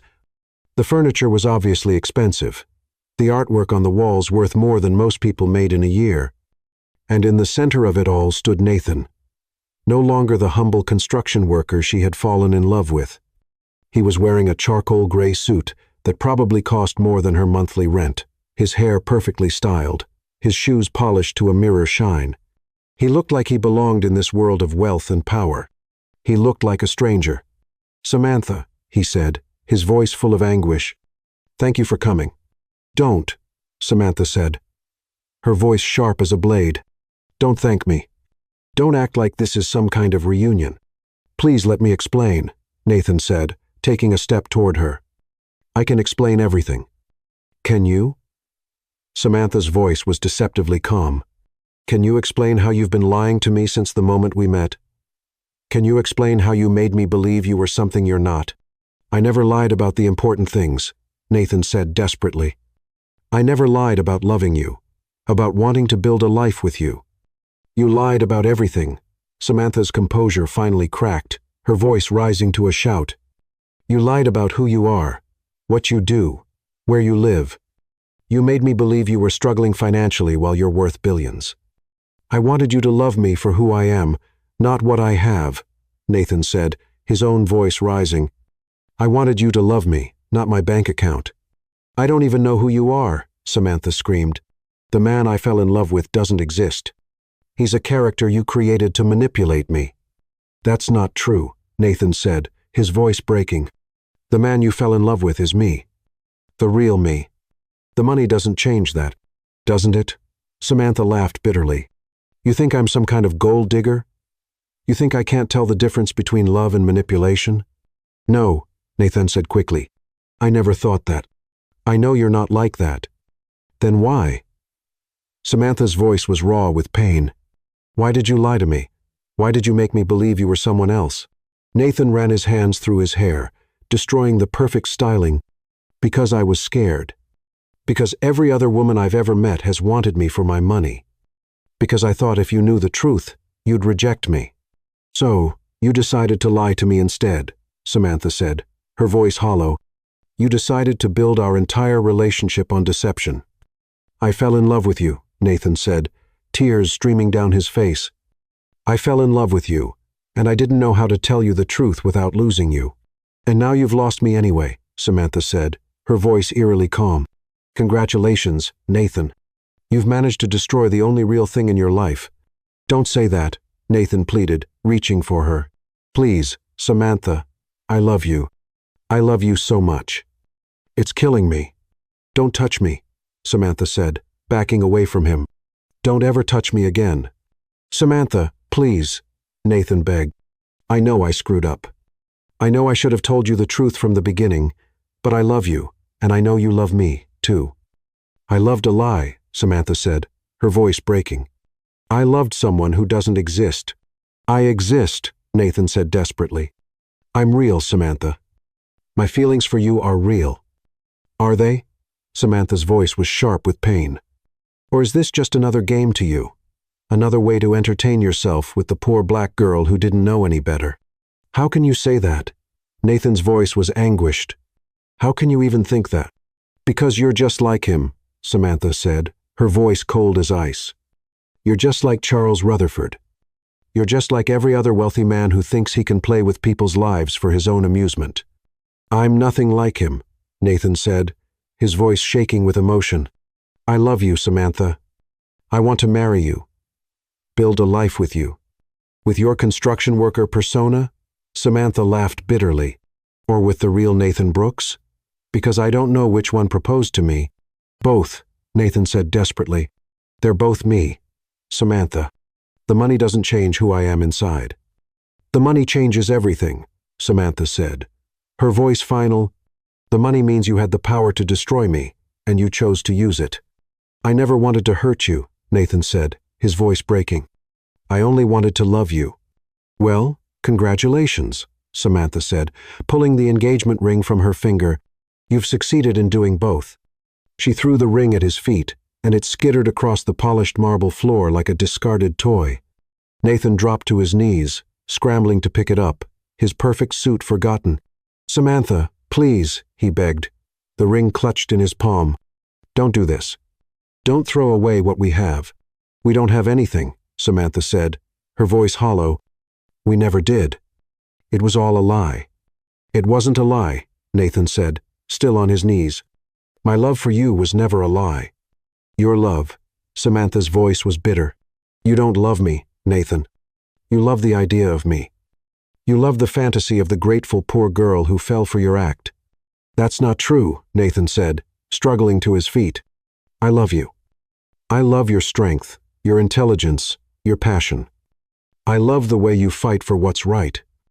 I love the way you make me want to be better than I am. Then why didn't you trust me with the truth? Samantha asked, her voice breaking. If you really loved me, why didn't you trust me enough to be honest? Nathan opened his mouth to answer, then closed it again. Because the truth was, he hadn't trusted her. He had been so afraid of losing her that he had never given her the chance to accept him for who he really was. I was scared, he said finally. I was scared of losing you. And now you have, Samantha said, tears streaming down her face. Now you've lost me anyway, and you've destroyed any chance we might have had. There has to be a way to fix this, Nathan said desperately. There has to be a way to make this right. There is no way to fix this, Samantha said, her voice final. You can't build a relationship on lies and expect it to last. Samantha, please. Nathan begged one last time. I love you. I love you more than I've ever loved anyone. Please don't leave me. Samantha looked at him one last time. This man who had saved her, loved her, and ultimately destroyed her. He was still beautiful, still the man whose touch had made her feel alive. But he was also a stranger, a billionaire who had been playing dress-up in her world. Goodbye, Nathan, she said quietly. I hope you find whatever it is you're really looking for. She turned and walked toward the elevator, her back straight, her head held high. Even in her pain, Even in her devastation, she was still a queen. "Samantha," Nathan called after her, his voice breaking. "Samantha, please." But the elevator doors closed between them, and Samantha Evans disappeared from Nathan Brooks's life as suddenly as she had entered it. Nathan stood alone in his office, the engagement ring clutched in his fist, and felt his world crumble around him. He had everything money could buy: power, success, influence, but he had lost the only thing that had ever mattered. He had lost his queen.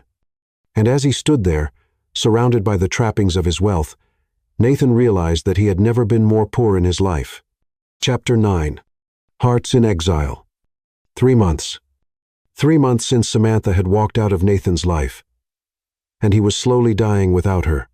Nathan sat in his penthouse office at 2 a.m., staring at the city lights through floor-to-ceiling windows, a glass of whiskey untouched on his desk.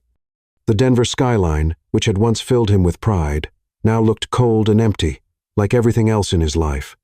He had tried to return to his old routine: board meetings, business dinners, charity galas, but everything felt hollow, meaningless. The success that had once driven him now felt like a prison, and every day without Samantha was another day of serving a life sentence. His phone buzzed with a text from his assistant. "Emily, the foundation paperwork is ready for your signature. The Samantha Evans Foundation for Women's Legal Aid will be officially launched next week." Nathan stared at the message, his chest tight with pain. The foundation was his attempt at redemption, his way of honoring the woman he'd lost. He had endowed it with $50 million, enough to provide free legal services to women across Colorado. It was everything Samantha had ever dreamed of, and she would never know it existed. He typed back with trembling fingers. "Nathan, make sure the donor remains anonymous. Samantha can never know the money came from me." "Emily, are you sure about that? She might." "Nathan, I'm sure. She made it clear she wants nothing to do with me or my money." Nathan set his phone aside and picked up the framed photo from his desk, the only picture he had of Samantha, taken on their camping trip. She was laughing at something he'd said, her face radiant with joy and love. It had been the happiest moment of his life. Now it was just a reminder of everything he'd lost. A knock at his door interrupted his thoughts. "Come in," he called, expecting his security guard.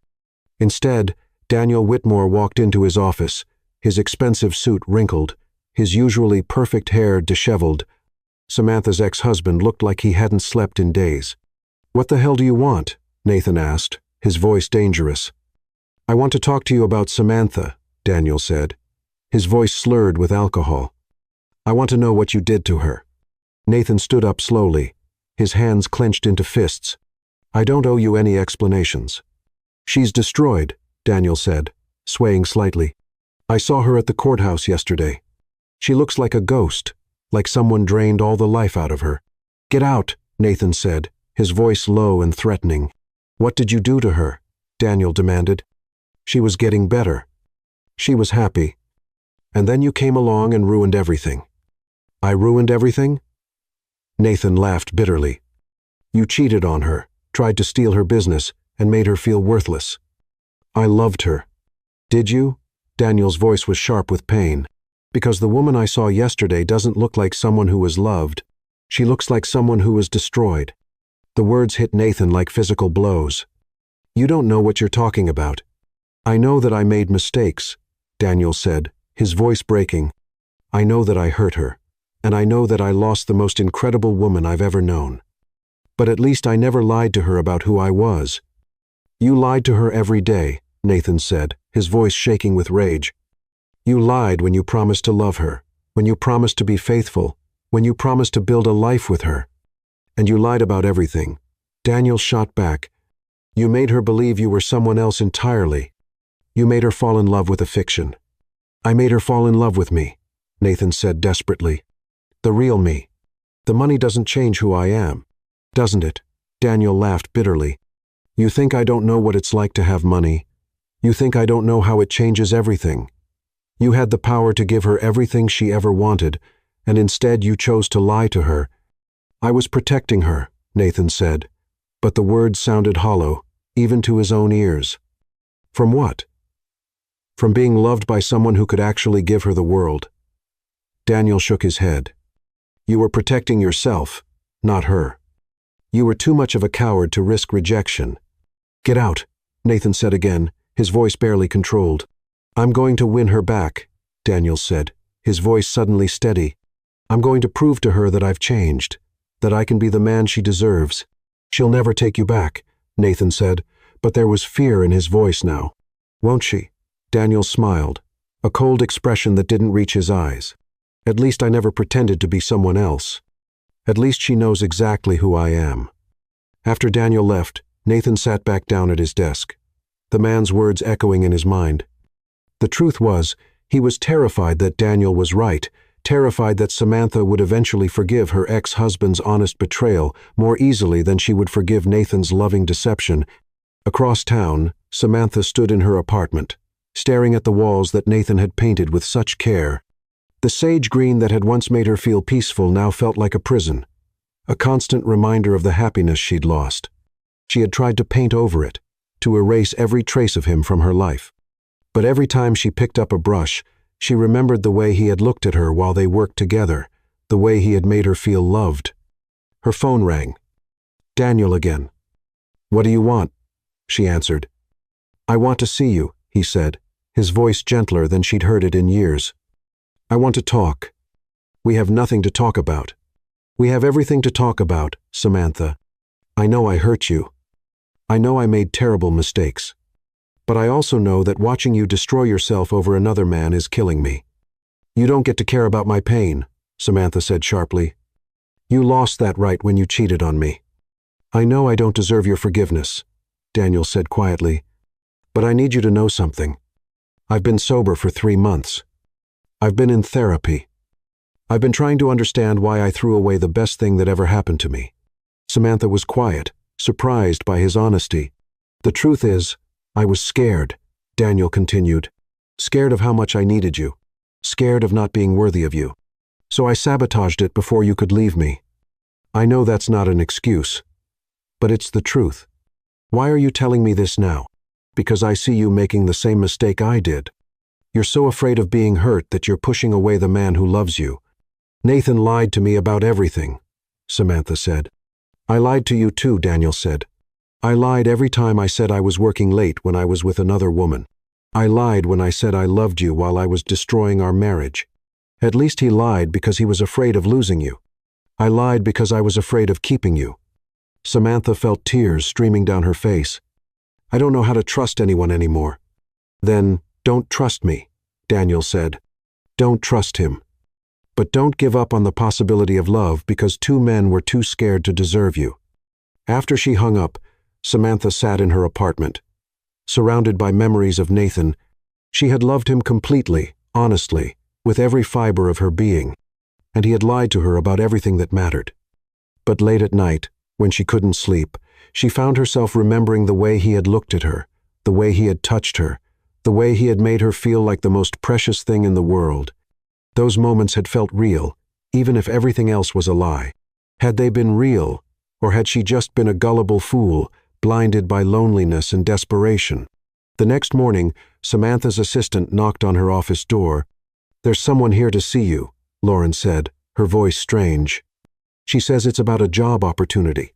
The woman who walked into Samantha's office was impeccably dressed, with silver hair and kind eyes. She looked like money, but not the cold, calculating kind that Samantha had learned to fear. Miss Evans, the woman said, extending her hand. I'm Margaret Thompson, director of the Samantha Evans Foundation for Women's Legal Aid. Samantha stared at her. I'm sorry. What? The foundation, Margaret repeated. We've been trying to reach you for weeks. We have a very generous donor who wants to fund a legal clinic in your name. I don't understand, Samantha said, her mind reeling. What foundation? What donor? The donor wishes to remain anonymous, Margaret said, pulling out a thick folder. But they've provided $50 million to start a legal aid clinic, exactly like the one you described in your interview with Denver Legal Magazine. Samantha felt the world tilt around her. $50 million? Yes. The donor was very specific about wanting to honor your work, your dedication to helping women who can't afford legal representation. Samantha's hands were shaking as she opened the folder. Inside were incorporation papers, building contracts, hiring agreements, everything needed to start the clinic she had always dreamed of. "Who is the donor?" she asked, though she already knew. "I'm afraid I can't tell you that," Margaret said. "But I can tell you that they believe deeply in your mission, and they want nothing in return except to see you succeed." Samantha stared at the papers, her vision blurring with tears. Even after everything, even after she had walked away from him, Nathan was still trying to take care of her, still trying to make her dreams come true. "I can't accept this," she said, her voice breaking. "Why not?" Margaret asked, genuinely confused. "This is everything you've ever wanted." "Because it's not real," Samantha said, pushing the folder away. "It's just another lie, another manipulation." "Miss Evans," Margaret said gently, "I don't know what happened between you and the donor, but I can tell you that this foundation is real. The money is real. The opportunity to help thousands of women is real." Samantha looked at the papers again, her heart breaking. This was everything she had ever wanted, handed to her on a silver platter, but it came from the man who had lied to her about everything, and accepting it would mean accepting that their relationship had been built on deception. "I need time to think," she said finally. "Of course," Margaret said, standing up. "But please don't take too long. There are women out there who need your help." After Margaret left, Samantha sat in her office, staring at the folder. Inside those papers was the chance to help thousands of women, to make a real difference in the world. But it also represented everything she had lost, the dreams she had shared with Nathan, the future they had planned together. Could she accept his money without accepting his lies? Could she separate the gift from the giver? Or would taking his money mean admitting that she had been wrong to walk away? 3 months of heartbreak had taught her one thing. Love was more complicated than she had ever imagined, and sometimes the people who hurt you most were the ones who loved you best. But was love enough to overcome betrayal? Was forgiveness possible when the wound was still bleeding? As Samantha sat in her office, surrounded by the evidence of Nathan's love and his deception, she realized that she was about to make the most important decision of her life. Accept the foundation and risk, opening her heart to the man who had shattered it. Or reject it and lose the chance to fulfill her life's work. Either way, she would have to decide whether love was worth the risk of being hurt again, whether Nathan deserved a second chance, whether she deserved to be happy, even if it meant forgiving the unforgivable. The folder sat on her desk like a challenge. And Samantha Evans, the woman who had never backed down from a fight, found herself facing the biggest battle of her life, the battle for her own heart. Chapter 10. The Queen Reclaims Her Kingdom. Samantha had never believed in second chances until she spent 3 weeks watching her mother die and, in those final days, heard truths that changed everything. "I've been thinking about that young man of yours," her mother said one afternoon, her voice weak but her eyes sharp. "The one who lied to you." Samantha stiffened. "I don't want to talk about Nathan." "I know you don't, but I need to." Her mother struggled to sit up. "Because I see myself in you, baby. I see the same pride, the same fear. It's not the same thing, Mama, isn't it?" Her mother's eyes filled with tears. "I never told you the whole truth about Charles Rutherford." Samantha's heart clenched. "What truth?" "He didn't leave because you were too dark," her mother said, her voice breaking. "He left because I was too scared to forgive him." "What do you mean?" "When his friends made those awful comments about you, Charles was furious. He defended us, cut those people out of his life. But I was so hurt, so angry, that I couldn't see past my own pain. I told him that if he really loved us, he would have protected us from ever hearing those words." Samantha felt the world shift. "But he tried to make it right. He wanted to marry me, adopt you legally, make you his daughter in every way that mattered. But I was so afraid of being hurt again that I pushed him away first. Mama, for 2 years, he tried to come back. He called, he wrote, he sent money for your education. But I was too proud to answer, too scared to trust that he really meant it when he said he loved us." Her mother gripped Samantha's hand. "I threw away the love of my life because I was afraid of being vulnerable." Samantha felt tears streaming down her face. "Why are you telling me this now?" "Because I don't want you to make the same mistake I did. I don't want you to spend 30 years alone, wondering what if." Her mother's voice grew urgent. "That young man of yours, He lied about money, not about love, just like I lied about why Charles left. We both let fear make us stupid. I don't know how to forgive him. You start by admitting you're scared. Then you decide if love is worth the risk of being hurt again. Her mother's voice was fading. What if you're wrong about him? What if he really loves you as much as you love him? Her mother died 2 days later, and Samantha sat by her bedside, holding her hand and finally understanding the weight of regret. Her mother had lived 30 years alone and died, wishing she'd been brave enough to trust love. Samantha didn't want to live with that same regret. 3 days later, Samantha stood outside the Brooks Technologies building, her heart pounding like a drum. She had been standing there for 20 minutes, trying to work up the courage to go inside. The foundation paperwork was in her bag, signed and ready to be filed. She had decided to accept Nathan's gift, not because she forgave him, but because she refused to let their broken relationship prevent her from helping other women. But now, looking up at the building where she had confronted him 6 months ago, she realized that she had come here for a different reason entirely. She had come here to fight for her love. The security guard recognized her from her previous visit and waved her toward the private elevator. Samantha's hands were shaking as she pressed the button for the top floor, her heart racing with every floor they passed. When the elevator doors opened, she stepped into Nathan's office and felt her breath catch. He was standing at the window, his back to her, wearing the same kind of expensive suit she had seen him in before. But something was different. His shoulders were slumped, his posture defeated, and even from behind, she could see the exhaustion in every line of his body. "Hello, Nathan," she said softly. He spun around, his eyes wide with shock. Samantha. She had forgotten how beautiful he was. 6 months of separation had dimmed her memory of his stormy blue eyes, the strong line of his jaw, the way he looked at her like she was the most precious thing in the world. "I signed the foundation papers," she said, pulling them out of her bag. "I wanted to thank you." "You don't need to thank me," Nathan said, his voice hoarse. "I should have told you the truth from the beginning." "Yes, you should have," Samantha said, stepping closer. "You should have trusted me." "I know," Nathan said, his voice breaking. "I know I screwed up. I know I hurt you. I know I don't deserve your forgiveness."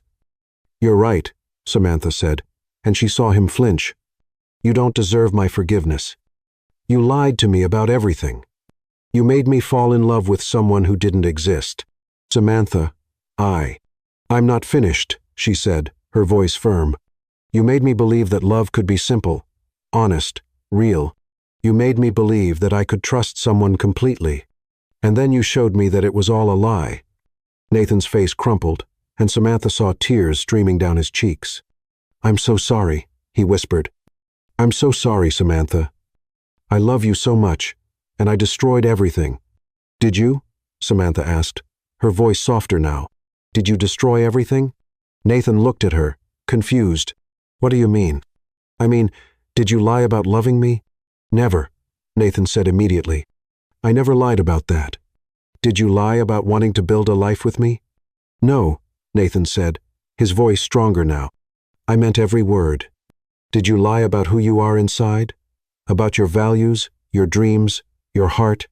Nathan stared at her, understanding dawning in his eyes. "No," he said quietly. "I never lied about who I am inside." "Then maybe you didn't destroy everything," Samantha said, stepping closer. "Maybe you just made some very stupid decisions." "Samantha," Nathan said, his voice full of hope and fear. "What are you saying?" "I'm saying that I've spent 6 months hating you for lying to me," Samantha said. "And I've spent 6 months missing you so much I could barely breathe." "I've missed you too," Nathan said, his voice breaking. "Every day, every night. I've missed you so much I thought I was going crazy." "My mother died," Samantha said suddenly. "Oh, Samantha," Nathan said, instinctively reaching for her. "I'm so sorry." 3 days ago," Samantha said, letting him take her hands. "She told me something before she died. She told me that she threw away the love of her life because she was too proud to forgive him. She lived 30 years alone because she was too afraid to trust love again," Samantha said, tears streaming down her face. "She died regretting that choice." "I'm so sorry," Nathan said, pulling her closer. "I'm so sorry you had to go through that alone." I don't want to live with regret, Samantha said, looking into his eyes. I don't want to spend the rest of my life wondering what would have happened if I had been brave enough to forgive you. What are you saying? Nathan asked, his voice barely a whisper. I'm saying that I love you, Samantha said, her voice strong and clear. I love you, Nathan Brooks. Not your money, not your success, not your power. I love you. The man who caught me when I fell, who held me when I cried, who made me believe in love again. I love you too, Nathan said, cupping her face in his hands. I love you so much, Samantha. I love you more than I've ever loved anyone. I know, Samantha said, smiling through her tears. I can see it in your eyes. I could always see it in your eyes. Can you forgive me? Nathan asked, his voice full of hope and fear. Can you forgive me for lying to you? I can forgive you, Samantha said. If you can promise me something, anything, Nathan said immediately. Promise me that you'll never lie to me again, Samantha said. Promise me that you'll trust me with the truth, even when it's hard. I promise, Nathan said, his voice solemn. I promise I'll never lie to you again. I promise I'll trust you with everything. And promise me that you'll love me exactly as I am, Samantha said. Not as some fantasy, not as some ideal, but as the real, complicated, imperfect woman I am. I promise, Nathan said, his voice thick with emotion.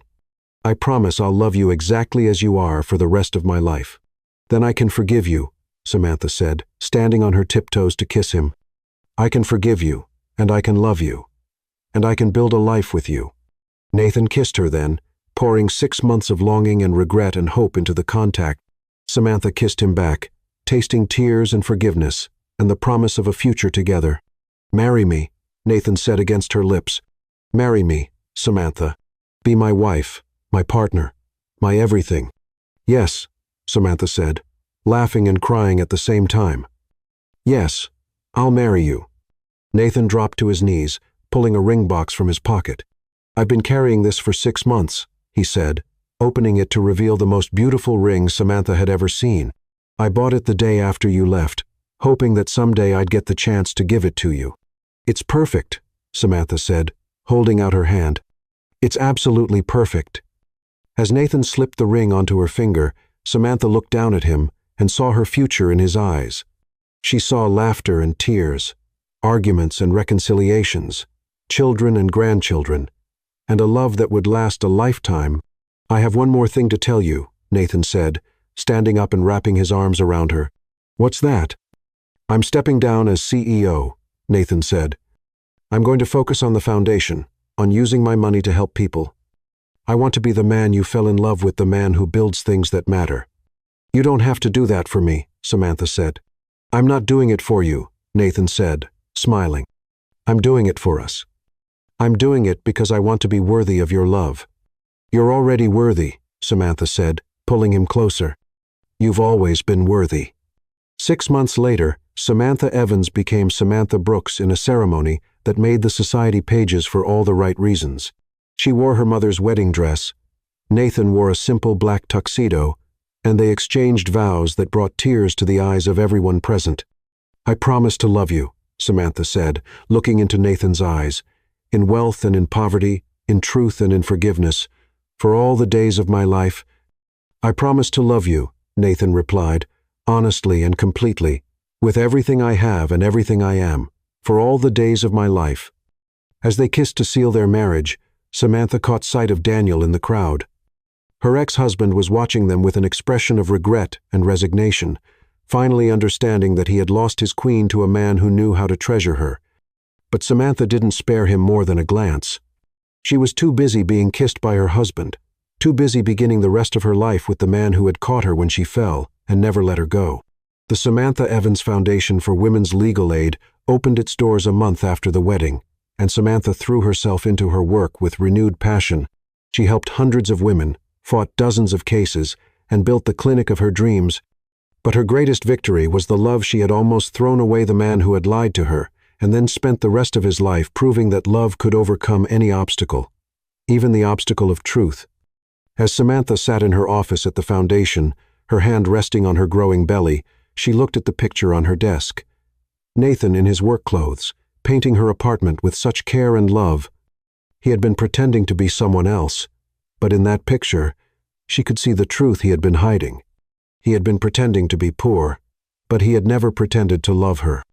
And in the end, that was the only truth that mattered. The queen had reclaimed her kingdom, and she planned to rule it with love, forgiveness, and the knowledge that sometimes the greatest victories come from the courage to fight for what you've lost. Sometimes the greatest love stories are the ones that survive the truth. And sometimes, just sometimes, love really is enough